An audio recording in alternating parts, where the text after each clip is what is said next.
Algo está ocurriendo en Jerusalén, y cada vez más personas sienten que esta vez es diferente.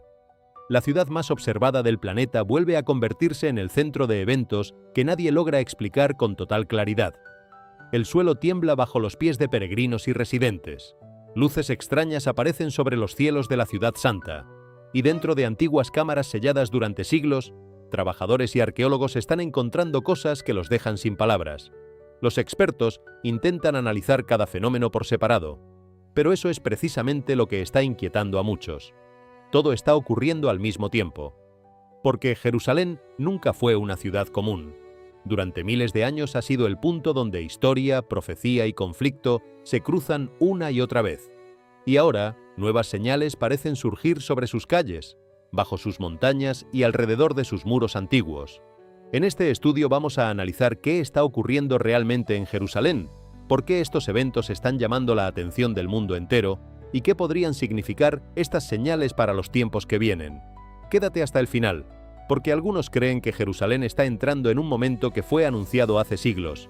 Si este estudio te interesa, dale like, suscríbete y comenta: Señor, danos discernimiento. Todo comenzó en las profundidades. Bajo la ciudad antigua, en una cámara subterránea oculta y sellada durante siglos sin que ningún ser humano la hubiera perturbado, trabajadores de restauración descendieron a lo que esperaban sería otro tramo polvoriento de túnel en una red que ya conocían bien. Ese silencio particular de los espacios subterráneos de Jerusalén los acompañaba de siempre. El peso del aire detenido, el eco peculiar de los pasos amplificado por las paredes de piedra, la sensación de moverse dentro de un espacio que pertenece más al pasado que al presente. Pero en cuanto las lámparas de trabajo iluminaron aquella cámara, el ambiente cambió de golpe. No fue un hallazgo gradual, fue inmediato. En las paredes de piedra antigua, visibles incluso bajo las capas de polvo y sedimento acumuladas durante generaciones, había marcas rojizas, oscuras, inconfundibles. El tipo de color que la sangre adquiere cuando el tiempo la ha transformado en algo casi mineral, pero que todavía conserva algo innegablemente orgánico en su presencia. Uno de los trabajadores describió haber recolectado aproximadamente 34 pequeños recipientes llenos de aquella sustancia. No eran rastros microscópicos que pudieran atribuirse al paso de algún animal o a la simple oxidación de la roca. Era una cantidad que exigía una explicación. Las marcas cubrían secciones enteras de las paredes interiores de la cámara, incrustadas en la piedra misma, preservadas bajo capas de sedimento que el tiempo había ido acumulando de manera paciente durante siglos. Y en el momento exacto en que las luces iluminaron el espacio por completo, los presentes dejaron de moverse. No fue una decisión que nadie tomó conscientemente. Fue algo que ocurrió en todos al mismo tiempo sin que nadie lo hubiera ordenado ni anticipado, ese tipo de silencio que el cuerpo humano impone cuando la mente todavía no ha terminado de procesar lo que los ojos están registrando y la razón todavía no sabe cómo responder.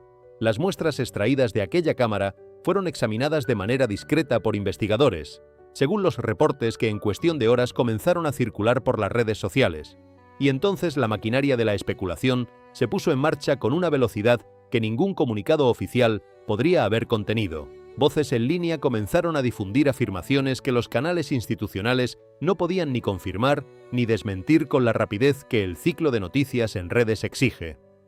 Que las características de aquella sangre seca resultaban imposibles de explicar usando los criterios habituales para muestras de esa antigüedad. Que el grado de preservación superaba ampliamente lo que cualquier condición ambiental normal habría podido garantizar en ese tipo de espacio sellado, y que algunas porciones de las muestras parecían mostrar signos de actividad biológica que ninguno de los examinadores se atrevía a describir con precisión en público. Como si aquella sangre, a pesar de los siglos acumulados sobre ella, nunca hubiera terminado completamente de morir. Y entonces llegó la pregunta, no una entre muchas preguntas. La pregunta, aquella que en pocas horas recorrió millones de pantallas simultáneamente en todos los continentes. ¿Podría aquella sangre estar conectada de alguna manera con Jesucristo? Ninguna institución oficial ha confirmado semejante afirmación. Numerosos especialistas continúan exigiendo cautela antes de extraer conclusiones que el análisis científico todavía no puede respaldar de manera rigurosa. Pero Jerusalén no es una ciudad donde el simbolismo funcione de la misma manera que en cualquier otro lugar del planeta. Aquí, la sola posibilidad de algo es suficiente para sacudir a millones de personas en lo más profundo de lo que son. porque esta es la ciudad donde Jesús cargó la cruz sobre sus hombros y cruzó calles que todavía existen. La ciudad donde cayó bajo el peso de esa carga, donde fue azotado, donde sangró sobre el suelo empedrado. La ciudad donde su sangre fue derramada de la manera que las Escrituras describen como el punto de quiebre entre la historia humana y la eternidad. Dentro de aquella cámara subterránea, los trabajadores permanecieron paralizados durante largos momentos después de comenzar a comprender el peso de lo que podrían haber encontrado. Algunos murmuraron oraciones casi en susurros, como si hablar con demasiada fuerza fuera a romper algo que todavía no lograban entender del todo. Otros simplemente contemplaban las paredes de piedra con esa expresión que quienes los acompañaban describieron después como una mezcla de asombro puro y terror silencioso. La sensación de que la historia misma se había girado hacia ellos y los miraba directamente de vuelta, sin parpadear. El Evangelio de Juan captura uno de los momentos más sagrados de toda la tradición cristiana con una precisión que pocas frases en la historia de la Escritura Sagrada pueden igualar. En Juan 19:34 la Escritura dice: «Pero uno de los soldados le abrió el costado con una lanza, y al momento salió sangre y agua». Para los creyentes, esa sangre no representa únicamente muerte.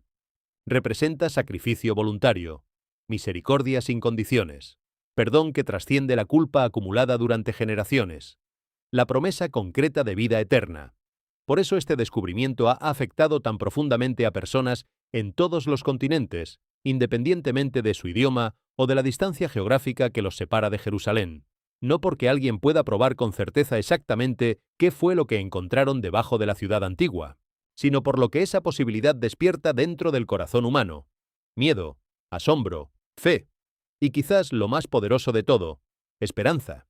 Mientras los equipos continuaban retirando escombros cerca de las laderas fracturadas que rodean Jerusalén, los arqueólogos sacaron a la luz algo que ninguno esperaba encontrar enterrado bajo aquella tierra rota. Al principio, solo un débil destello apareció entre el polvo, casi imperceptible, como si el objeto mismo dudara antes de revelarse. Luego, lentamente, pieza por pieza, objetos antiguos emergieron de la oscuridad, intactos, ocultos, como si hubieran esperado durante siglos que alguien llegara a encontrarlos en ese lugar exacto. El primero fue un anillo de oro, no moderno, no decorativo en el sentido contemporáneo, profundamente, innegablemente antiguo. Su superficie llevaba grabadas marcas extrañas, desgastadas por siglos de contacto con la tierra húmeda, símbolos tan borrados que incluso los especialistas con más experiencia en arqueología del período tuvieron dificultades para identificar su origen con precisión. Algunos creyeron que el anillo pudo haber pertenecido a alguien de rango elevado, quizás a una figura cuya posición requería que portara esa marca de autoridad, incluso en los momentos más oscuros de su tiempo. Otros notaron en sus detalles reminiscencias de diseños asociados con la autoridad sacerdotal durante el período del Segundo Templo, pero nadie podía afirmarlo con certeza absoluta, y ese margen de incertidumbre hizo que la especulación se volviera todavía más intensa entre quienes seguían el hallazgo en línea. El segundo objeto fue un fragmento de espada antigua. La hoja estaba severamente corroída por el tiempo, convertida en gran parte en una masa de oxidación compactada. Pero partes de su filo permanecían visibles bajo esas capas, como una firma del arma que alguna vez había sido. Lo que desconcertó a muchos investigadores no fue solo el objeto en sí, sino el lugar exacto donde descansaba, colocado cuidadosamente junto a varios recipientes ceremoniales de grano enterrados en las inmediaciones, como si alguien en algún momento lejano hubiera tomado la decisión deliberada de ocultar todas esas cosas juntas, en el mismo lugar, al mismo tiempo, con un propósito que el tiempo se llevó consigo sin dejar otra pista que los propios objetos enterrados. Ahí fue donde el misterio se volvió más profundo. ¿Por qué enterrar un arma de guerra junto a recipientes sagrados? ¿Quién tomó esa decisión y qué estaban tratando de proteger? Mientras las imágenes del hallazgo se difundían en línea, las especulaciones se dispararon en múltiples direcciones. Algunos creyeron que las reliquias podrían haber pertenecido a un sacerdote que huía durante un período de guerra, alguien que escondió todo lo que podía cargar, sabiendo que quizás no sobreviviría para recuperarlo. Otros se preguntaron si tenían alguna conexión con los defensores de Jerusalén en los días previos a la destrucción del templo en el año 70 d.C., esa catástrofe que cambió para siempre el judaísmo y la historia de toda la región.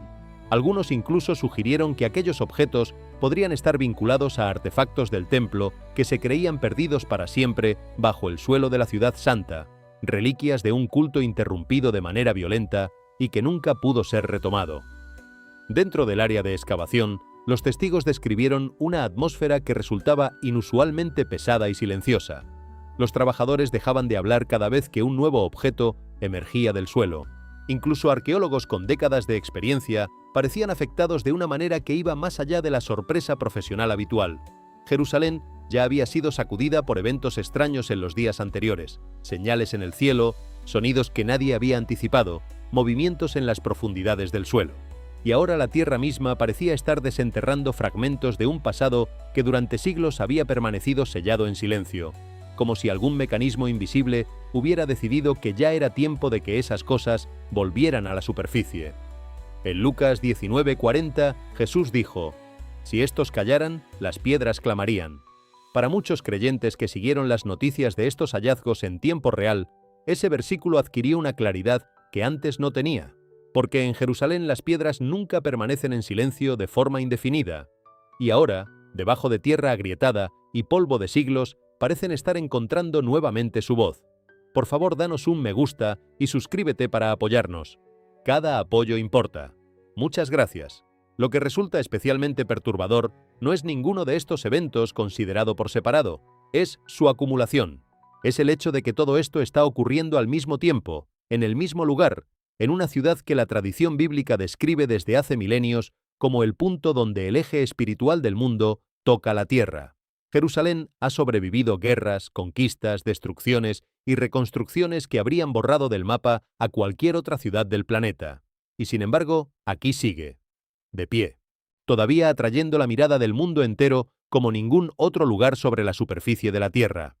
Para entender por qué cada uno de estos descubrimientos golpea con tanta intensidad a millones de personas simultáneamente, es necesario comprender el peso específico que esta ciudad lleva inscrito en su historia.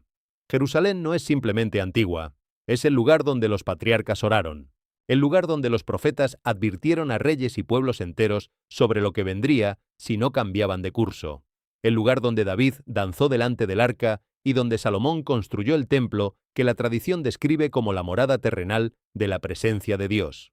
Y es el lugar donde, según la fe cristiana, el creador del universo entró en la historia humana como un hombre, vivió entre personas reales en calles reales, y fue ejecutado en una colina a las afueras de sus muros bajo un cielo que, según los evangelios, se oscureció en pleno mediodía cuando todo terminó. Ninguna otra ciudad en el mundo carga ese tipo de historia en sus piedras. Y cuando las piedras de esa ciudad específica comienzan a mostrar señales que nadie sabe cómo explicar con comodidad, la reacción del mundo entero no es simplemente curiosidad académica. Es algo mucho más visceral y más difícil de colocar dentro de una categoría ordenada. La cámara subterránea donde se encontró aquella sangre seca es apenas el comienzo. Bajo Jerusalén existe una red de túneles, cámaras y pasajes que los arqueólogos llevan décadas explorando con la paciencia que este tipo de trabajo exige. Cada sección revela capas de civilización superpuestas, períodos históricos que se pisaron unos a otros durante milenios como estratos geológicos de una montaña que nunca dejó de crecer. Los cruzados construyeron sobre los romanos construyeron sobre los judíos del Segundo Templo. Los judíos del Segundo Templo construyeron sobre períodos todavía más antiguos, cuyos nombres apenas recordamos. Excavar bajo Jerusalén es como leer un libro cuyas páginas fueran de piedra, donde cada capa que se retira revela un capítulo que el tiempo había sellado sin consultar a nadie. En ese contexto, el hallazgo de sangre preservada en una cámara sellada no es simplemente un dato arqueológico más en una lista larga de datos arqueológicos. Es una imagen que la mente humana no puede procesar de manera completamente neutral, especialmente cuando esa mente ha sido formada dentro de una tradición que le asigna a la sangre derramada en Jerusalén un significado que va mucho más allá de la biología. Para los creyentes, la sangre no es solo un fluido. Es el lenguaje en que la alianza más importante que la historia sagrada registra fue sellada. Es el símbolo con el que el sacrificio se expresa desde la tradición bíblica más antigua. Y cada vez que se habla de sangre encontrada en las profundidades de esta ciudad en particular, ese lenguaje simbólico se activa de manera inmediata y poderosa en millones de corazones al mismo tiempo, sin que ningún análisis de laboratorio pueda detener esa activación. Los trabajadores que descendieron a aquella cámara no eran necesariamente teólogos ni estudiosos de las escrituras. Eran personas con herramientas de restauración y equipos de iluminación artificial que hacían su trabajo profesional en un entorno subterráneo. Pero la respuesta que tuvieron, ese silencio involuntario que cayó sobre todos ellos en el mismo instante, dice algo importante sobre la naturaleza de este tipo de descubrimiento. Hay momentos en que el cuerpo humano reconoce el peso de algo antes de que la mente tenga tiempo de formularlo en palabras. Ese parece haber sido uno de esos momentos. Un reconocimiento que precedió al análisis. Una reacción que vino de antes de la razón consciente. El tipo de reacción que no se puede fabricar ni simular, que simplemente ocurre cuando uno se encuentra de frente con algo que supera las categorías disponibles. Y mientras las especulaciones sobre el origen de aquella sangre continuaban circulando en línea sin que ninguna fuente oficial pudiera pronunciarse con la rapidez que el ciclo mediático de las redes exige, otra dimensión del misterio comenzó a sumarse al relato, no bajo la tierra esta vez, sino encima de ella, en el cielo mismo sobre la ciudad santa. Miles de personas se habían congregado en la plaza del muro occidental para las oraciones del atardecer, como ocurre cada día desde hace generaciones, como ha ocurrido en ese espacio desde mucho antes de que existiera cualquier palabra para describir lo que ahora llamamos historia moderna.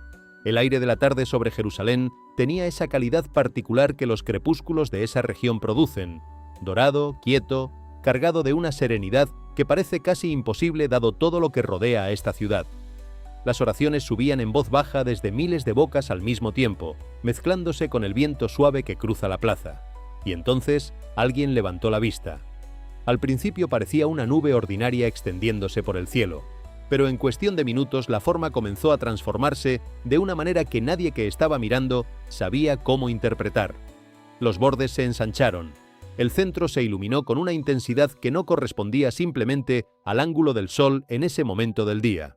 Y lo que apareció sobre Jerusalén dejó de parecerse a cualquier formación de nubes que los residentes o los peregrinos presentes hubieran visto antes. Era una forma de alas. Alas enormes, casi perfectamente simétricas, extendiéndose sobre la ciudad mientras reflejaban una luz dorada y plateada a través del tejido de las nubes, como si el cielo mismo estuviera desplegando algo que había estado esperando el momento preciso para mostrarse. Los teléfonos comenzaron a levantarse en el aire antes de que nadie hubiera tomado una decisión consciente de grabar. Fue instintivo, ese reflejo que los dispositivos modernos han instalado en la conducta humana. Cuando algo supera la categoría de lo cotidiano, la mano busca el teléfono antes de que el pensamiento consciente se formule. Los videos comenzaron a multiplicarse en las redes sociales en tiempo real, cada uno desde un ángulo distinto, cada uno capturando la misma forma desde una perspectiva diferente. Y lo que perturbó a muchos de quienes los vieron desde lejos no fue únicamente la apariencia de la figura en sí. Fue cuánto tiempo permaneció visible sin cambiar de manera significativa. Los minutos pasaron, y las alas seguían ahí, suspendidas sobre la ciudad, con una estabilidad que ninguna nube ordinaria mantiene por tanto tiempo. Cerca del muro de los lamentos, varios fieles cayeron de rodillas, sin coordinación, sin acuerdo previo, simplemente cediendo a algo que estaban sintiendo en ese momento mientras miraban el cielo sobre el lugar donde habían orado durante años. Otros permanecieron de pie pero completamente inmóviles, con los ojos fijos en la figura luminosa que se extendía sobre la ciudad antigua, y según quienes estaban presentes, muchos de ellos tenían lágrimas en los ojos sin haber sentido llegar ningún llanto previo. Incluso residentes de larga data en Jerusalén, personas que han vivido toda su vida junto a estos muros y que no se conmueven fácilmente ante los eventos de su ciudad, admitieron después que nunca habían visto nada igual. La atmósfera en la plaza pasó de ser un espacio de devoción cotidiana a convertirse en algo que nadie tenía un nombre completamente adecuado para describir. Una mezcla de asombro, de miedo y de algo que la mayoría identificó simplemente como emoción, aunque la palabra no alcanzaba del todo para capturar lo que estaba ocurriendo dentro de cada persona que miraba hacia arriba. Científicos y meteorólogos señalaron posteriormente hacia explicaciones atmosféricas posibles. Expertos describieron el efecto de capas de nubes inusuales, refracción de la luz y efectos ópticos producidos por condiciones meteorológicas cambiantes. Bajo ciertas circunstancias, la interacción entre la luz solar, la humedad y las partículas suspendidas en el aire puede generar patrones simétricos notables que a simple vista resultan difíciles de clasificar dentro de las categorías habituales. Desde el punto de vista de la física atmosférica, la formación tenía una explicación posible dentro de los parámetros de lo conocido. Pero para millones de creyentes que vieron los videos desde todos los rincones del mundo, la explicación científica no cancelaba la dimensión espiritual del momento. No porque la rechazaran dogmáticamente, sino porque la sentían incompleta. Porque a lo largo de las Escrituras, las alas aparecen repetidamente como símbolo de la presencia, la protección y el poder de Dios. El Salmo 91 declara: «Con sus plumas te cubrirá, y debajo de sus alas estarás seguro. Escudo y adarga es su verdad». E Isaías 40:31 promete: «Los que esperan en Jehová tendrán nuevas fuerzas, levantarán alas como las águilas, correrán y no se cansarán, caminarán y no se fatigarán». Cuando esas palabras se activan en la mente de alguien que acaba de ver alas enormes formarse sobre Jerusalén durante la oración del atardecer, el efecto no es académico ni distante, es inmediato, es personal. Es el tipo de conexión que ninguna explicación meteorológica puede desactivar del todo en el corazón de quien ha vivido esas palabras como verdaderas desde la infancia. Lo que hizo tan poderoso ese momento no fue simplemente lo que la gente vio en el cielo, fue lo que sintió mientras lo miraba, en una ciudad ya cargada de tensión, de profecía acumulada durante milenios, de historia que pesa sobre cada metro cuadrado de su suelo. La visión de alas enormes formándose sobre multitudes en oración tocó algo que ningún comunicado científico podía calmar del todo. Y durante varios minutos, Jerusalén guardó silencio sobre la plaza. Un silencio que no era vacío. Era un silencio que pesaba de una manera que las personas presentes recordarán durante mucho tiempo. Comenta: «Bajo sus alas, si crees que la protección de Dios todavía cubre a quienes confían en Él». La plaza del Muro Occidental no es solo un sitio arqueológico o un punto de interés turístico en los mapas de la ciudad. Es uno de los pocos lugares en el mundo donde el tiempo parece haberse plegado sobre sí mismo de tal manera que pasado y presente coexisten de manera tangible. Junto a esos muros de piedra caliza milenaria, generaciones de personas han vertido sus oraciones en un idioma que el dolor y la esperanza comparten sin importar la época. Judíos que sobrevivieron exilios y persecuciones. Cristianos que viajaron miles de kilómetros para tocar esas piedras con las manos. Peregrinos de culturas diversas que llegaron sin tener del todo claro qué esperaban encontrar, y que se marcharon habiendo encontrado algo que no sabían nombrar. Todos ellos han mirado hacia el mismo espacio de cielo sobre esos muros. Y ahora, por primera vez en la memoria de cualquier residente vivo de la ciudad, ese espacio de cielo mostró algo que transformó las oraciones del atardecer en algo diferente a lo que había sido cualquier tarde anterior. El peso de ese momento se multiplicó por lo que ya estaba ocurriendo en la ciudad. La sangre encontrada en los túneles, los objetos enterrados bajo la tierra fracturada, la sensación acumulada de que Jerusalén estaba siendo perturbada en múltiples niveles al mismo tiempo. Para quienes estaban en la plaza aquella tarde, la formación en el cielo no llegó como un evento aislado que podría descartarse fácilmente. Llegó como parte de una secuencia. Y dentro de las secuencias, incluso los eventos que tienen explicación individual adquieren un peso diferente cuando se consideran en conjunto. La historia de la fe está llena de momentos así. Momentos en que lo natural y lo sobrenatural se rozan sin que nadie pueda trazar una línea definitiva entre uno y otro. Y Jerusalén, más que ningún otro lugar en la tierra, es la ciudad donde esa frontera ha sido siempre la más delgada. No lejos de los muros antiguos, la preocupación comenzó a extenderse cerca del Monte de los Olivos después de que secciones del suelo empezaran a colapsar sin previo aviso. Lo que al principio parecía un movimiento menor y localizado de tierra se fue convirtiendo en algo mucho más serio con el paso de los días. Largas fracturas empezaron a cortarse a través de las laderas secas, dividiendo caminos antiguos que habían permanecido intactos durante generaciones. Senderos que peregrinos de todo el mundo habían recorrido durante siglos simplemente dejaron de ser lo que eran, transformados en grietas irregulares que rompían la continuidad del terreno en múltiples puntos. Luego aparecieron los hundimientos, pequeños al principio, casi inofensivos en apariencia, pero creciendo lentamente en anchura y profundidad conforme pasaban los días sin que nadie pudiera señalar con certeza cuándo se iban a detener. Las imágenes captadas por dron desde el aire revelaron grietas dentadas extendiéndose por el terreno como cicatrices abriéndose en la carne de la montaña misma, un patrón de fractura que se expandía de manera casi metódica a través de la ladera. En varias zonas, roca suelta y tierra resbalaron hacia abajo de manera inesperada, obligando a las autoridades a restringir temporalmente el acceso a partes de la colina. Peregrinos que habían viajado desde otros continentes para visitar ese lugar histórico observaron en silencio cómo partes de la tierra continuaban moviéndose bajo sus propios pies, sin que ningún sismo importante hubiera sido registrado oficialmente en el área como explicación directa de lo que estaban viendo. Lo que perturbó a muchos testigos más que las imágenes fue lo que escucharon. Los residentes que viven cerca de la montaña describieron haber oído un retumbar profundo que venía de las entrañas del suelo durante las horas nocturnas y en los momentos más silenciosos del día. Algunos lo compararon con trueno distante atrapado bajo la tierra, ese sonido que uno asocia con tormentas lejanas, pero que aquí venía de abajo, no del cielo. Otros lo describieron como piedra moliéndose lentamente contra piedra en algún lugar muy por debajo de la superficie, ese tipo de sonido que le recuerda a uno que bajo los pies existe un mundo de fuerzas que normalmente permanecen invisibles e inaudibles. Ningún sismo mayor fue registrado oficialmente en la zona durante ese periodo. Y sin embargo, el movimiento continuaba. Los geólogos señalaron hacia explicaciones naturales.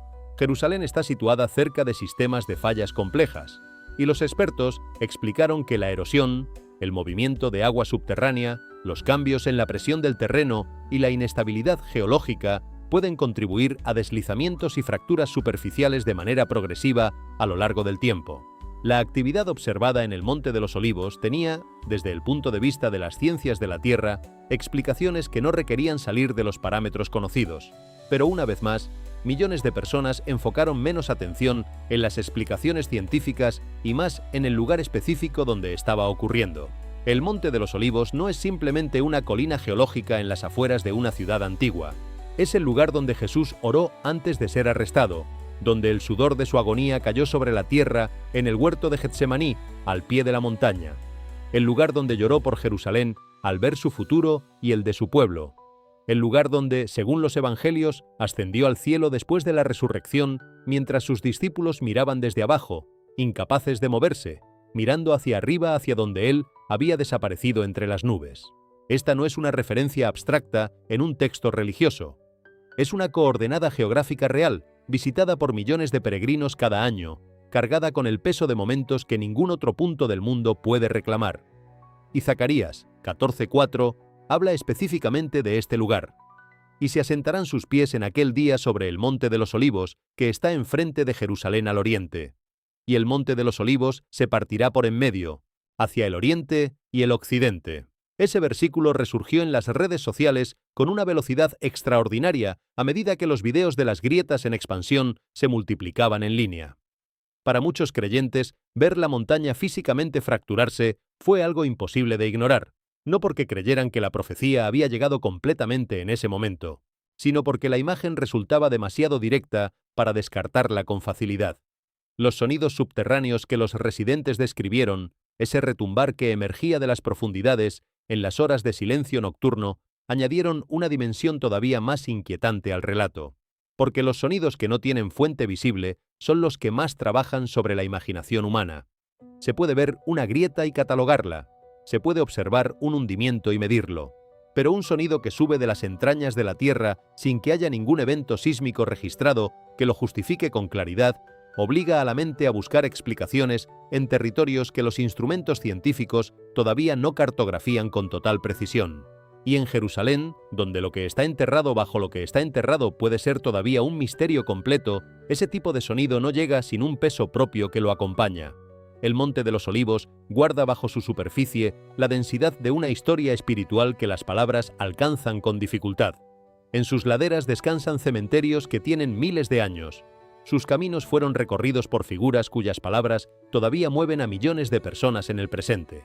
Y cuando esa montaña específica comienza a agrietarse, cuando el suelo que se considera sagrado se parte delante de los ojos de los peregrinos que llegaron a venerarlo, algo se activa en el espíritu humano que ninguna explicación geológica puede calmar del todo.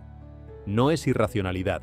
Es la respuesta de personas que han construido el sentido de su vida alrededor de palabras que ahora ven traducidas en imágenes reales frente a sus ojos. La combinación de todos estos eventos, la sangre bajo la ciudad, los objetos enterrados en la tierra fracturada, las alas sobre el cielo de la plaza, los sonidos bajo la montaña sagrada, creó en los días en que todo esto ocurrió una atmósfera que quienes estaban en Jerusalén describieron con una palabra que se repite en todos sus testimonios: peso. La ciudad se sentía pesada, no con tristeza exactamente, sino con algo más difícil de nombrar, con la sensación de que algo estaba ocurriendo en múltiples capas al mismo tiempo, algo que superaba la capacidad de cualquier categoría individual para contenerlo. Entonces llegó el momento que muchos testigos describieron como el más perturbador de todos. Sin previo aviso, una enorme formación circular oscura apareció sobre Jerusalén, suspendida casi inmóvil entre las nubes. A diferencia de los patrones de tormenta normales, esta forma lucía de manera antinatural definida, con unos contornos demasiado nítidos para pertenecer al comportamiento ordinario de la atmósfera. Un anillo casi perfecto, extendiéndose por el cielo como una sombra que se abría directamente sobre la ciudad, oscura y estable, mientras el resto del cielo seguía moviéndose a su alrededor. La gente se detuvo en las calles para mirar hacia arriba.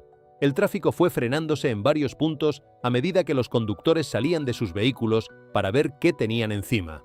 Los teléfonos salieron de los bolsillos mientras los videos comenzaban a inundar las redes sociales en cuestión de minutos, cada uno captando el mismo anillo oscuro desde un ángulo diferente pero reconocible. Pero no fue solamente lo que la gente vio lo que los aterrorizó, fue lo que escucharon. Un sonido metálico profundo comenzó a resonar por toda la ciudad, largo, bajo, vibrante, con esa cualidad de algo que proviene de una fuente demasiado grande para verse. Los testigos lo describieron como algo entre el estruendo de una trompeta y el sonido chirriante de metal moviéndose a través del cielo, una combinación de frecuencias que no encajaba en ninguna categoría sonora de la experiencia cotidiana. El ruido rodó sobre los tejados y las calles de piedra antigua en oleadas sucesivas, permaneciendo durante varios segundos antes de desvanecerse, solo para regresar momentos después con la misma intensidad. Y entonces reaccionaron los pájaros. Grandes bandadas se dispersaron bruscamente desde el área al mismo tiempo, girando en círculos caóticos antes de desaparecer más allá del horizonte de la ciudad. Las multitudes que estaban debajo de la formación oscura quedaron en silencio. Muchos simplemente miraban hacia arriba sin hablar. Algunos se cubrían los oídos con las manos. Otros comenzaron a orar en voz baja mientras el sonido continuaba resonando por Jerusalén, ondulando sobre sus barrios antiguos y modernos sin distinción. Las reacciones en línea explotaron casi de inmediato. Algunas voces afirmaron que el ruido se parecía a las trompetas descritas a lo largo de la profecía bíblica, ese sonido que las escrituras asocian con advertencias y convocatorias que trascienden lo humano.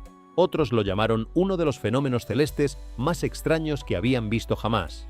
Los científicos señalaron posteriormente hacia posibles explicaciones naturales.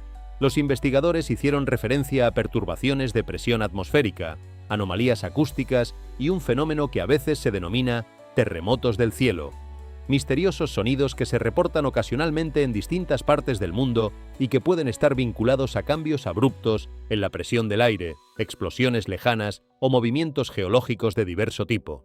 Incluso los expertos, sin embargo, admitieron que la fuente precisa del sonido sobre Jerusalén no quedaba del todo clara dentro de esas categorías.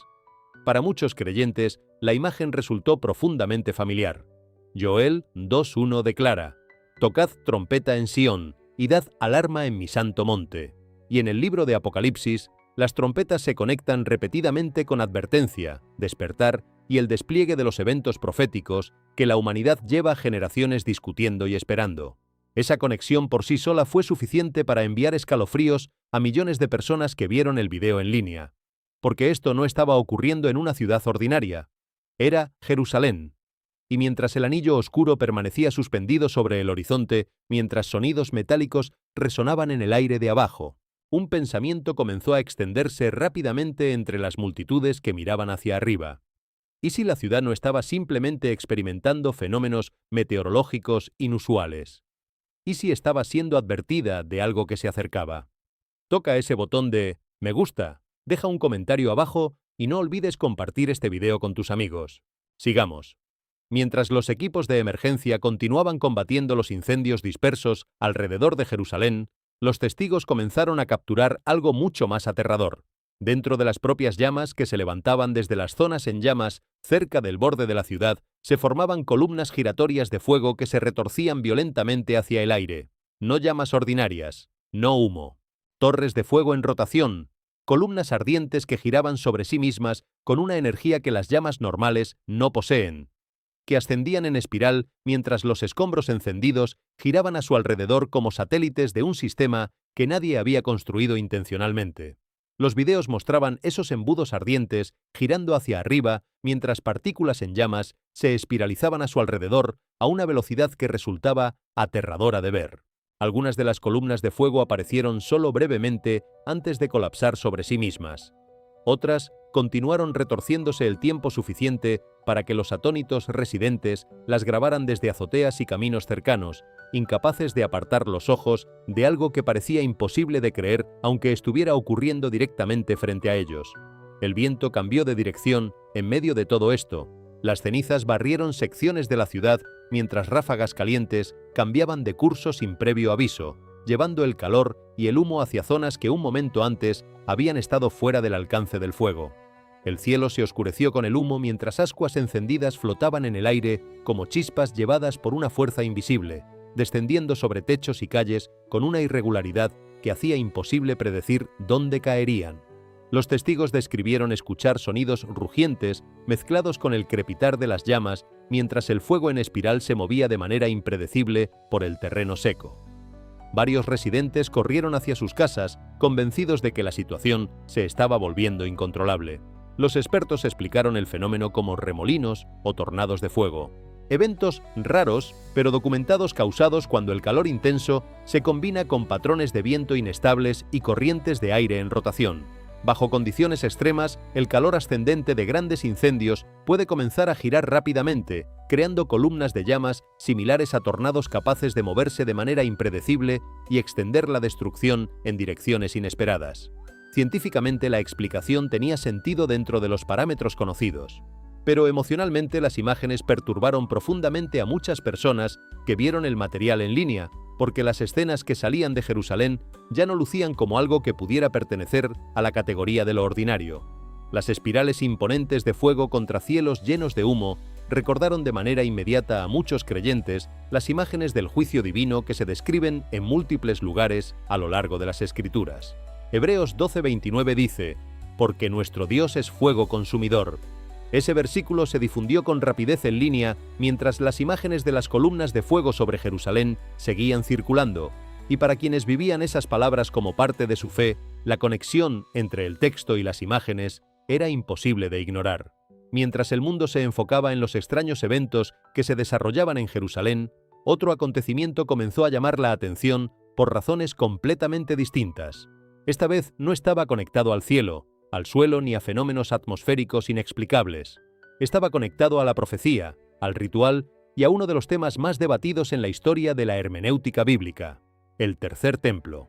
En los últimos años han continuado circulando reportes sobre la llegada a Israel de vacas rojas ritualmente calificadas.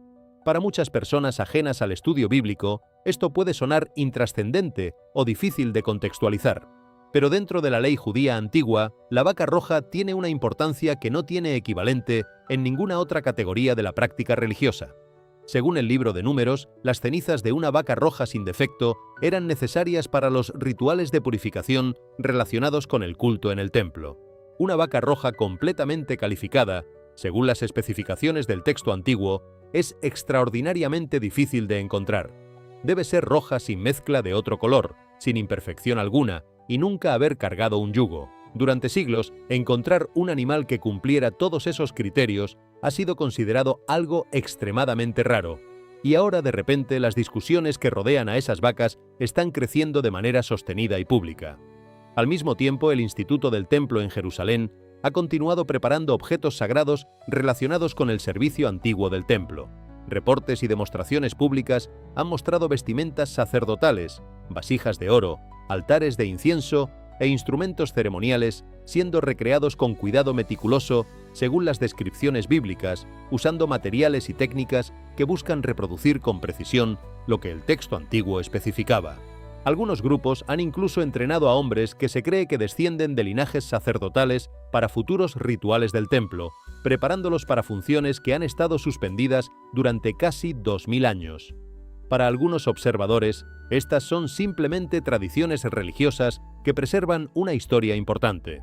Para muchos creyentes en todo el mundo, el momento se siente mucho más grande que la sola preservación de una tradición, porque la reconstrucción de un tercer templo ha estado vinculada durante mucho tiempo a la profecía bíblica y a las discusiones sobre los tiempos finales que el texto sagrado anuncia. El profeta Zacarías escribió en Zacarías 6:12: «He aquí el varón cuyo nombre es el renuevo, el cual brotará de sus raíces y edificará el templo de Jehová». Y en Marcos 13:29, Jesús dijo: «Así también vosotros, cuando veáis que suceden estas cosas, conoced que está cerca, a las puertas». Esos versículos han alimentado un debate intenso entre los observadores de la profecía durante décadas. Algunos creen que el tercer templo debe un día volver a estar en pie en Jerusalén. Otros advierten contra el intento de forzar los eventos modernos dentro de los marcos proféticos con demasiada rapidez. Pero lo que resulta innegable es que la conversación ya no se está apagando, está creciendo. Lo que hace que la situación se sienta especialmente significativa para muchas personas es cómo múltiples eventos parecen estar convergiendo alrededor de la misma ciudad al mismo tiempo. Descubrimientos extraños bajo tierra, señales inusuales en el cielo, fuegos, fracturas, reliquias antiguas y ahora una preparación renovada y pública conectada al propio culto en el templo. Para los creyentes que observan de cerca, la pregunta ya no es si la profecía importa. La pregunta es cuán cerca puede estar moviéndose el mundo hacia las cosas que las Escrituras advirtieron hace mucho tiempo.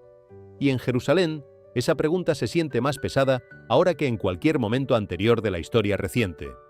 Lo que está ocurriendo en Jerusalén no se desarrolla en aislamiento. En todo el mundo, la tensión ha ido aumentando a un ritmo que muchas personas describen como profundamente perturbador. Un ritmo que supera lo que generaciones anteriores consideraban el nivel normal de inestabilidad global. Las guerras continúan escalando entre naciones que ya están sobre terreno frágil, con frentes de conflicto que se extienden y amenazan con jalar hacia sí a actores que antes permanecían al margen. Las amenazas militares, la inestabilidad económica, los ataques cibernéticos y la división política ya no son titulares raros que aparecen de vez en cuando entre noticias más tranquilas. Se han convertido en el fondo permanente contra el cual la vida cotidiana se desarrolla. Poblaciones enteras se despiertan cada mañana sin saber qué traerá la próxima semana, o incluso el día siguiente, con una incertidumbre que los noticieros reflejan pero que ningún noticiero tiene el poder de resolver. Al mismo tiempo, la naturaleza misma parece cada vez más impredecible en sus manifestaciones. Terremotos poderosos continúan golpeando sin previo aviso en lugares que creíamos relativamente seguros. Las aguas de las inundaciones se tragan ciudades enteras en cuestión de horas, arrasando en un día lo que generaciones construyeron con décadas de trabajo. Incendios forestales masivos convierten cielos enteros en naranja y rojo en múltiples continentes al mismo tiempo, mientras huracanes y tormentas violentas se intensifican hasta alcanzar categorías que antes eran poco frecuentes. En algunos lugares, los ríos se están secando a un ritmo alarmante, dejando expuestos los lechos que generaciones anteriores nunca vieron. En otros, patrones climáticos completamente inusuales aparecen en estaciones donde no tienen ningún precedente registrado. Y más allá de los desastres físicos, hay otra sensación que se está extendiendo silenciosamente a través de todo el mundo. Una sensación de que algo está cambiando, no solo políticamente, no solo ambientalmente, sino en un nivel más profundo que esos dos. Una transformación espiritual del clima global que las personas con o sin formación religiosa están comenzando a nombrar de maneras diferentes pero con una dirección similar. Lo que hace que esta atmósfera se sienta tan pesada para muchos creyentes es cuánto se parece al lenguaje que Jesús mismo usó cuando habló de los últimos tiempos con sus discípulos.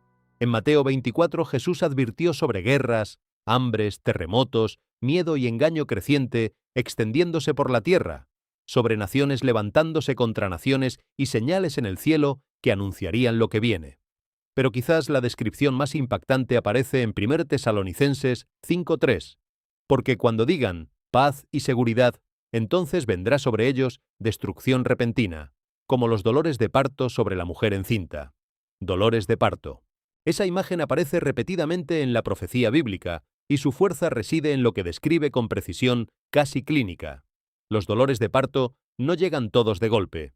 Comienzan lentamente, intermitentes, con intervalos de calma entre uno y otro que hacen creer que quizás lo peor ya pasó. Luego se acercan más entre sí, se vuelven más intensos, más difíciles de ignorar. Cada ola señala que algo está llegando, que el proceso ya comenzó y que no puede detenerse ni revertirse. Y eso es exactamente como muchas personas, creyentes y no creyentes por igual, describen ahora el estado del mundo. Una crisis termina, otra comienza de inmediato, luego otra. La presión sigue acumulándose. Los intervalos de calma se acortan. Incluso personas sin ningún trasfondo religioso admiten que hay algo diferente en el aire globalmente. Una sensación de que la humanidad está parada cerca del borde de algo incierto e irreversible, de un umbral que aún no ha sido cruzado, pero que ya es visible desde donde estamos.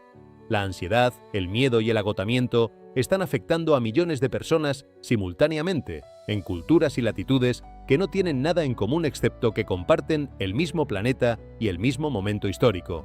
Sin embargo, la Escritura no habla de los dolores de parto únicamente como una advertencia de destrucción. Los dolores de parto también significan que algo está a punto de nacer. Dentro del marco de la fe, ese es el punto crucial que transforma la imagen de crisis acumulada en algo diferente a la simple desesperación.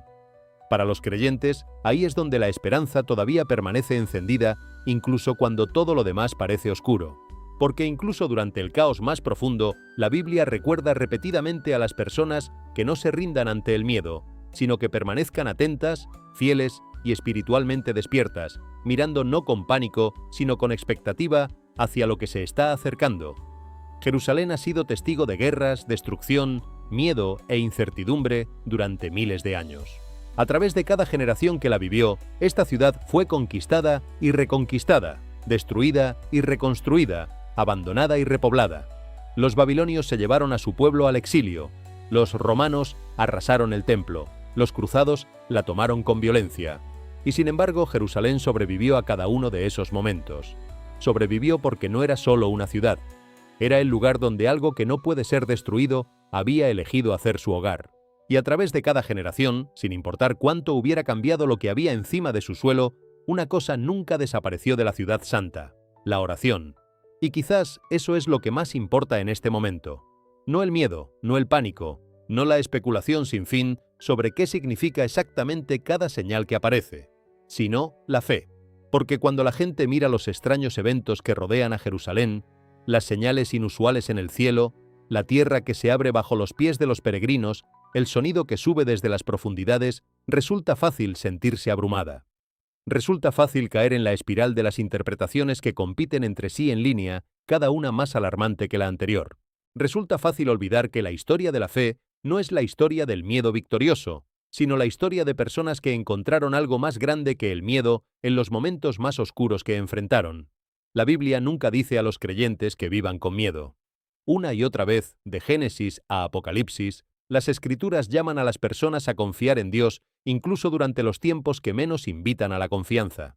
No porque el peligro no sea real, no porque las señales no sean serias, sino porque la promesa que las Escrituras contienen fue dada precisamente para esos momentos, para las personas que los viven, para los corazones que sienten el peso de lo que está ocurriendo a su alrededor y necesitan algo más sólido que sus propias fuerzas para sostenerse. El Salmo 122:6 dice: «Pedid por la paz de Jerusalén, sean prosperados los que te aman». Ese versículo es mucho más que un mandato de orar por una ciudad específica en el mapa. Es un recordatorio de que la oración todavía importa, que en los momentos en que el mundo se siente inestable, cuando las categorías que usamos para entender la realidad parecen no alcanzar para contener lo que está ocurriendo, la oración se convierte en un acto de fe que afirma algo que ninguna circunstancia puede desmentir completamente. Que hay alguien escuchando, que hay alguien que está por encima de todo lo que parece estar fuera de control. Para muchos creyentes, este no es el momento de perder la esperanza. Es el momento de acercarse más a Dios, de orar con más profundidad y más frecuencia, de confiar más deliberadamente, de alejarse del ciclo de ansiedad que las noticias y las redes sociales alimentan sin cesar, y recordar las promesas que no tienen fecha de vencimiento, porque a lo largo de la Biblia algunos de los mayores milagros ocurrieron durante los momentos que, vistos desde afuera, parecían los más desesperados. Dios guió a Noé a través del diluvio cuando el mundo entero se hundía bajo las aguas. Protegió a Daniel dentro del foso de los leones cuando los leones no eran una metáfora, sino una realidad con dientes y garras. Jesús calmó la tormenta cuando los discípulos, pescadores profesionales que conocían el mar y que podían evaluar el peligro con experiencia, creían con genuina convicción que iban a morir. En cada uno de esos momentos, la intervención llegó cuando la situación humana había alcanzado su límite visible.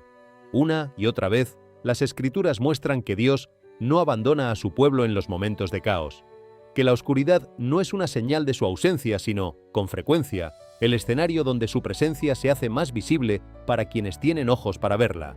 Y quizás ese es el mensaje más profundo que las personas necesitan escuchar ahora mismo, en este momento específico de la historia, cuando los titulares compiten entre sí para describir un mundo que parece deshacerse en múltiples direcciones a la vez.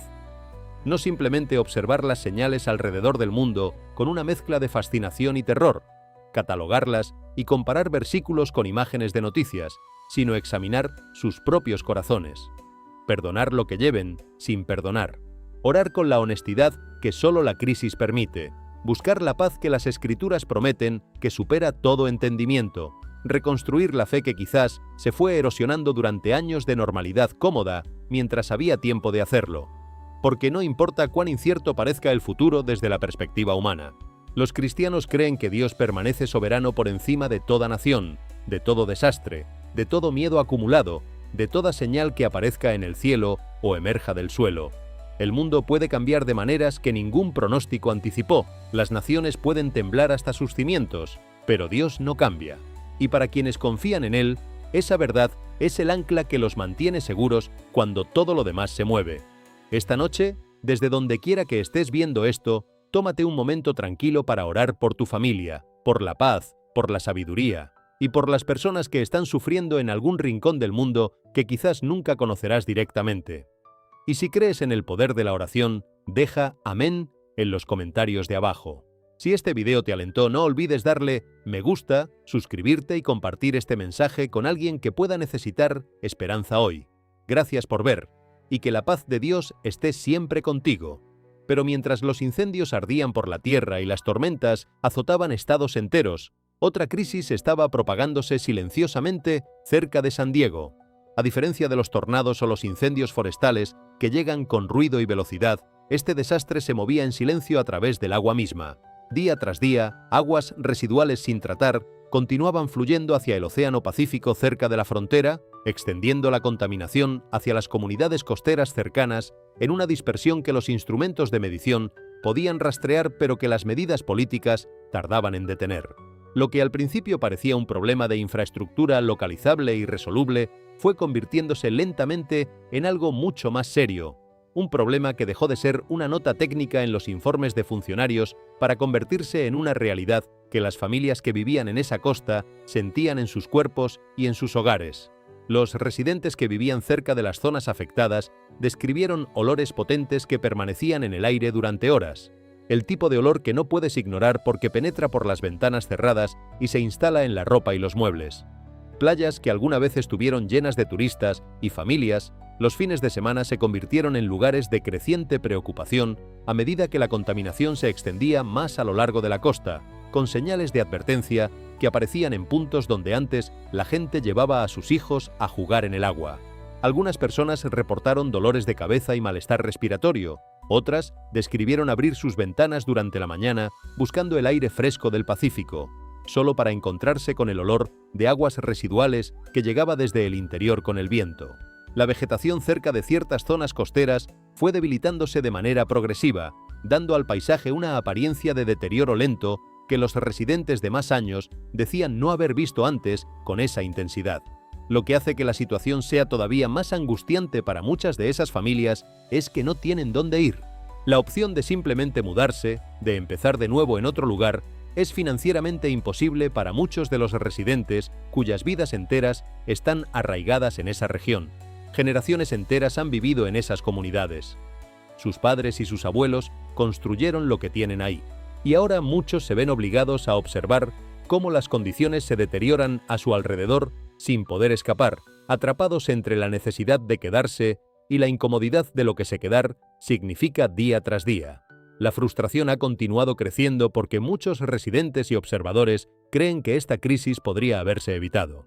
Los reportes apuntan hacia años de infraestructura descuidada, de reparaciones que se postergaron hasta que el problema superó la capacidad de una respuesta simple, de disputas políticas que convirtieron un problema técnico en un campo de batalla de competencias y jurisdicciones, y de advertencias ignoradas. La contaminación no apareció de la noche a la mañana como un evento sísmico o una tormenta. Se fue acumulando mientras las soluciones permanecían en discusión, mientras los plazos se extendían, mientras las decisiones difíciles se transferían de una administración a la siguiente. Y ahora las consecuencias se han vuelto imposibles de ignorar o de transferir.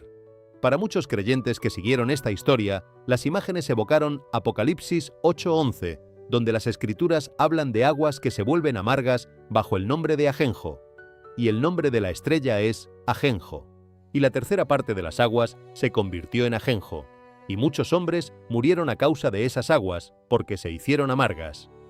El pasaje describe algo esencial para la vida que se corrompe hasta volverse una fuente de sufrimiento en lugar de sustento.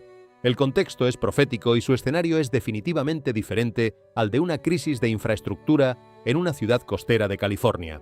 Pero el simbolismo, el agua que debería dar vida convirtiéndose en amenaza, se siente poderoso para muchos que observan estos eventos desarrollarse. El Génesis también enseña que a la humanidad se le dio la responsabilidad de cuidar la creación. En Génesis 2:15, Dios colocó al hombre en el jardín para que lo labrara y lo guardase, para que lo cultivara y lo protegiera. Desde el principio, la creación fue confiada a manos humanas para ser protegida y administrada con sabiduría y responsabilidad a largo plazo. Cuando esa responsabilidad se ignora durante demasiado tiempo, cuando las decisiones se toman con el horizonte de la próxima elección en lugar del horizonte de la próxima generación, los efectos eventualmente se extienden más allá de la política o la economía. Las comunidades sufren de maneras concretas y cotidianas. Las familias sufren. Incluso la naturaleza misma, el suelo, el agua y el aire, comienza a reflejar el daño de las decisiones que se tomaron o se evitaron durante años. Y quizás esa es una de las advertencias más claras que emerge de esta crisis, que las responsabilidades que la fe y la razón imponen sobre quienes tienen el poder de tomar decisiones que afectan a comunidades enteras no son abstracciones teológicas o políticas. Son realidades con consecuencias que llegan a las ventanas y los pulmones y los bolsillos de personas reales, en comunidades reales, que no tomaron ninguna de esas decisiones, pero que cargan con el peso de todas ellas. La tierra que fue confiada al cuidado humano tiene memoria larga, y cuando ese cuidado falla, sus efectos no permanecen invisibles indefinidamente. Volvamos a Jerusalén porque la ciudad no termina de hablar. Cada uno de los eventos descritos aquí tiene su propia lógica individual, su propia cadena causal que los expertos en cada campo pueden trazar con mayor o menor claridad. Pero cuando uno los coloca todos juntos en el mismo mapa y en el mismo lapso de tiempo, emerge una imagen que ninguna de esas explicaciones individuales logra capturar por sí sola.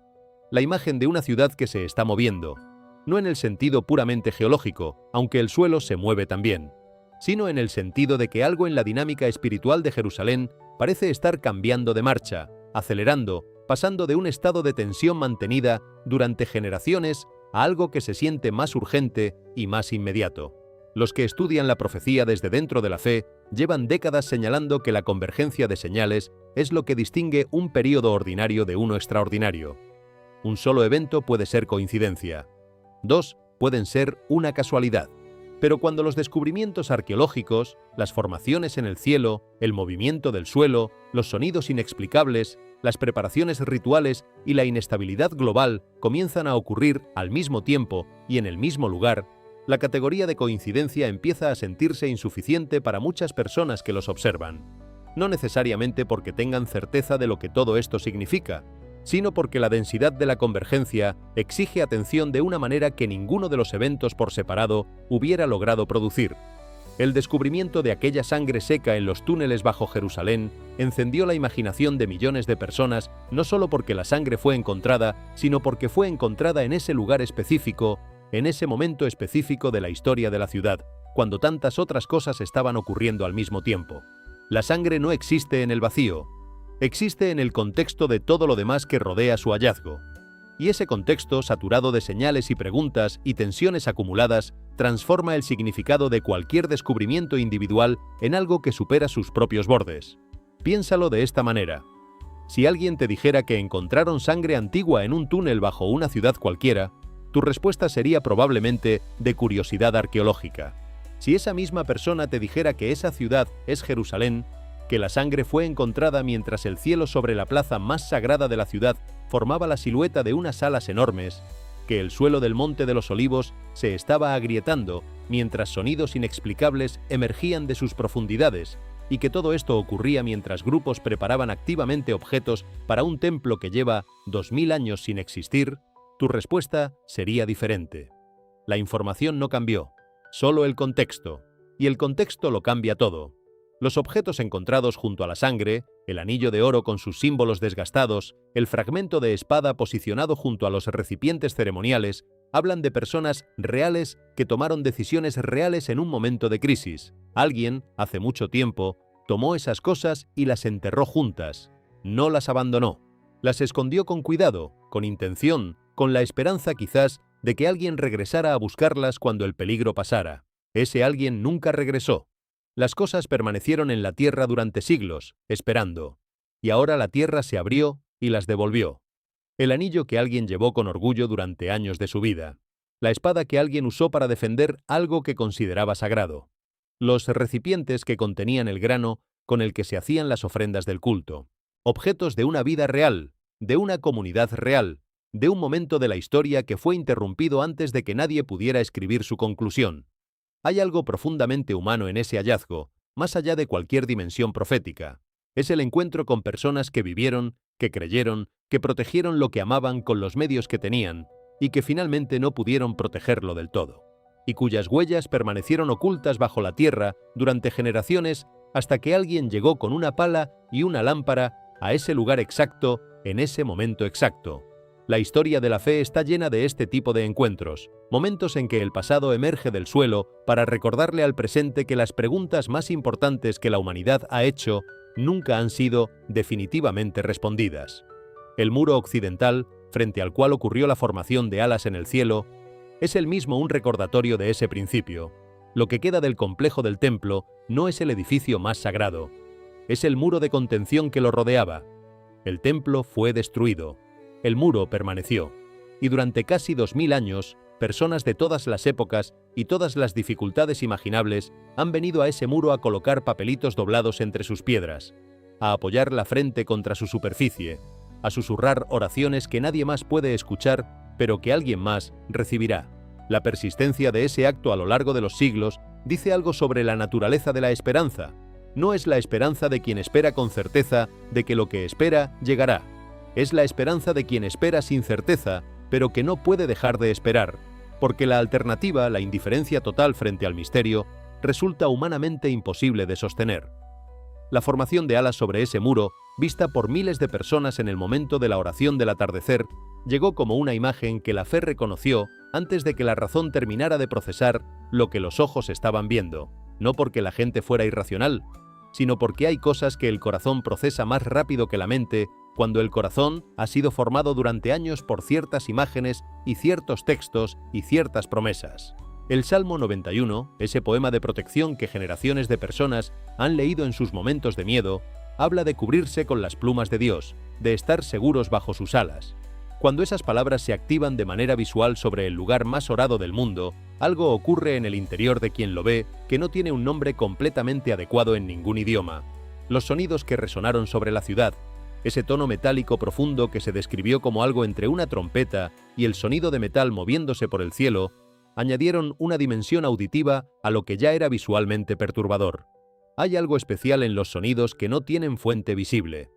Los humanos estamos construidos para buscar la fuente de los sonidos que escuchamos. Es un instinto de supervivencia antiguo, identificar el origen del peligro para poder evaluarlo y responder. Un sonido que no tiene fuente visible o identificable activa una alarma más profunda que un peligro visible, porque frente a lo visible podemos al menos evaluar. Frente a lo que no tiene fuente, solo podemos escuchar y preguntarnos. Las tradiciones bíblicas que rodean a las trompetas son especialmente poderosas en ese contexto. En el Antiguo Testamento las trompetas se usaban para convocar al pueblo, para anunciar el inicio de las fiestas sagradas, para movilizar a los ejércitos, para señalar el comienzo de algo nuevo o el fin de algo que había llegado a su término. La trompeta no era un instrumento de entretenimiento, era un instrumento de comunicación entre lo humano y lo sagrado, el sonido que unía la voluntad divina con la respuesta humana. Y en el libro de Apocalipsis, las trompetas adquieren una dimensión que hace que el sonido sobre Jerusalén resuene de manera diferente en los oídos de quienes han leído esos textos. 7 trompetas, 7 anuncios, 7 momentos en que el cielo se comunica con la tierra de maneras que transforman para siempre lo que viene después. ¿Fue lo que los testigos escucharon sobre Jerusalén una de esas trompetas? No hay manera de afirmarlo con certeza.